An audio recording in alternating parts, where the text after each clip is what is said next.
Top U.S. and Russian diplomats met Tuesday in Saudi Arabia to discuss relations between their countries and a potential end to Russia's war in Ukraine. Both sides have tempered expectations, describing the talks as an initial step that would lay the framework for direct talks between U.S. President Donald Trump and Russian leader Vladimir Putin. Secretary of State Marco Rubio is leading the U.S. delegation, which also includes National Security Advisor Mike Waltz and Middle East envoy Steve Witkoff. Russia's side includes Foreign Minister Sergei Lavrov and senior Putin aide Yuri Ushakov. The head of Russia's Sovereign Wealth Fund, Kirill Dmitriev, is also in Saudi Arabia for the meeting. He spoke with reporters before they began. Discussion today with the U.S. team are very important, and we've been consistently saying that good U.S.-Russia relations are very important for the whole world.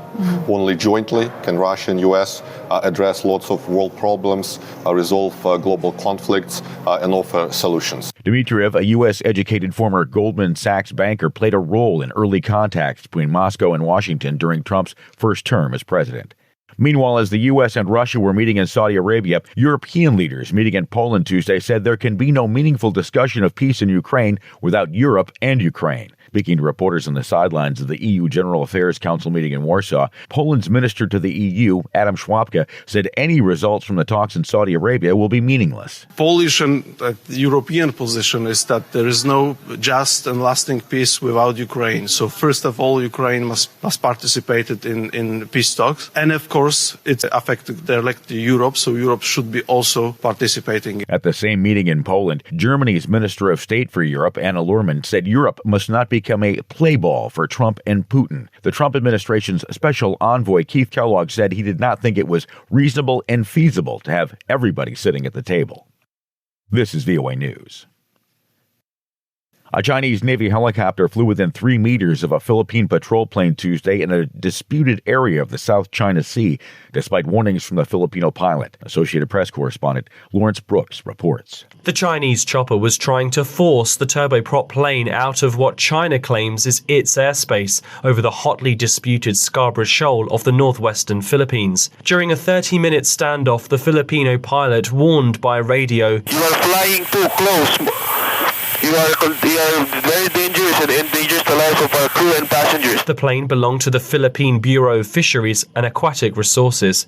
Its pilot pressed on with its low-altitude patrol as the Chinese Navy helicopter hovered close above it. Philippine officials have since said they remain committed to asserting their sovereignty in the West Philippine Sea. But in past encounters, Chinese officials have asserted their sovereign rights over the waters. I'm Lawrence Brooks. Canadian officials report a Delta Airlines regional jet flipped upside down upon landing at Canada's Toronto Pearson Airport Monday amid windy weather following a snowstorm, injuring 18 of the 80 people on board. Reuters correspondent Ryan Chang has more. Officials say over a dozen people were injured on board, 3 of them critically, including a child. However, there were no fatalities in the crash. The plane first took off from Minneapolis-St. Paul International Airport, and after an 86-minute flight, came to rest belly up on the snowy tarmac at Toronto's airport. Delta said a CRJ-900 aircraft operated by its Endeavour Air subsidiary was involved in a single aircraft accident with 76 passengers and 4 crew aboard. Canada says it would investigate the cause of the crash, which is not yet known. The airport had said earlier on Monday it was dealing with high winds and frigid temperatures. However, on Monday evening, Toronto Pearson Fire Chief Todd Aiken had this to say about runway conditions. What we can say is the runway was dry and there was no crosswind conditions. That's Reuters correspondent Ryan Chang reporting. Police in the eastern U.S. state of Maryland have arrested the apparent leader of a cult-like group linked to killings around the U.S. AP correspondent Donna Warder reports. State police in Maryland say they've arrested 34-year-old Jack Lasota, who's believed to be the leader of a group called the Zizians. They're tied to the killing of a U.S. Border Patrol agent near the Canadian border in January, as well as 5 other homicides in Vermont, Pennsylvania, and California. Along with Lasota, police arrested suspected group member Michelle Zajko. Both face multiple charges. The Zizians are described as a group of young, highly intelligent computer scientists who met online, shared anarchist beliefs, and became increasingly violent. They write online about radical veganism, gender identity, and artificial intelligence. A bail hearing is scheduled for Lasota and Zajko on Tuesday. I'm Donna Warder.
Thank you for watching.